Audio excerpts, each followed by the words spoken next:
China का एक राजा को जब अपने पुत्र को राजसिंहासन पर बिठाने की सूझी, तब उसने राजकुमार को उसकी लायक बनने के लिए एक जैन मास्टर के पास भेज दिया।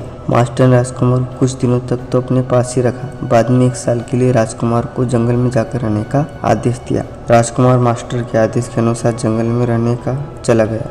अपने राज्य में ऐशोआराम की जिंदगी जी रहा। राजकुमार शुरू के कुछ महीने बड़ी तकलीफों में जंगल में जी रहा। बाद में से धीरे धीरे इस जंगल की आदत हो गई। वह सस्ता उस जंगल में रहने लगा और जंगल में होने वाली छोटी मोटी घटनाओं पर अवलोकन करने लगता। देखते ही देखते 1 साल बीत गया और राजकुमार वापस अपने मास्टर के पास लौट आया। मास्टर ने राजकुमार को लौटने के बाद उससे सबसे पहले एक सवाल किया कि मुझे बताओ, तुमने जंगल में क्या क्या सुना। राजकुमार बोला, मैंने वहाँ झरने की कलकल की, भौरों का गुंजन, पत्तों की सरसराहट, बदलों की गड़गड़ाहट, झुंगों का शोर सुना। राजकुमार नी पर ही रुका और अपने हर उस आवाज़ के बारे में जैन मास्टर को बताया जिसे उसने जंगल में सुनी थी। जैन मास्टर ने राजकुमार से पूछा, और क्या क्या सुना तुमने। राजकुमार बोला, मास्टर, मैंने आपको बताया उन आवाज़ों के बारे में जो मैंने सुनी। मास्टर राजकुमार से कहा, ठीक है, तुम दोबारा उसी जंगल में जाओ और वहाँ से तभी वापस लौट कर आना जब तुम्हें पहले सुनी आवाज़ों के अलावा कोई नई आवाज़ें सुनाई दे। पूरा 1 साल जंगल में बीतने के बाद राजकुमार सोच रहा था कि अब उसे अपने राज्य में वापस जाने के लिए मिलेगा, लेकिन मास्टर ने उसे फिर से वहीं जाने का आदेश दिया। बेमन से राजकुमार फिर से उसी जंगल में वापस लौट आया।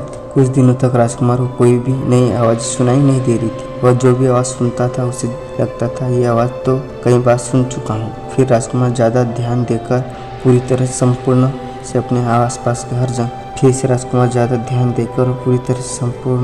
आसपास के हर आवाज़ पर गौर करने लगा। धीरे धीरे राजकुमार को ऐसी आवाज़ें सुनाई देने लगी जो उसने जिंदगी कभी सुनी नहीं थी। कुछ दिनों तक उन सभी आवाज़ों का अभ्यास करने के बाद राजकुमार अपने मास्टर के पास लौट आया। राजकुमार इस बार प्रश्न चेहरे के साथ अपने मास्टर को उन सभी आवाज़ के बारे में बताने लगा जो उसने इस बार सुनी थी। राजकुमार ने कहा, मास्टर, शुरू में मुझे सारी आवाज़ सुनाई दे रही जिन्हें मैं बरसों से सुनता आ रहा था। फिर मैंने ज़्यादा ध्यान लगाया तो मुझे आवाज़ें सुनाई देने लगी जो आमतौर पर सभी को सुनाई नहीं देती। मास्टर ने कहा, कौन सी आवाज़ें। राजकुमार बोला, मैंने इस बार कलियों की खिलने की आवाज़ सुनी, बारिश की बूंदी की रमझन सुनी, मैंने किरणों की जमीन पर टकराने का स्वर और बहती हवा का धुन भी सुनी। राजकुमार की बातें सुनकर जैन मास्टर बहुत खुश हो गए।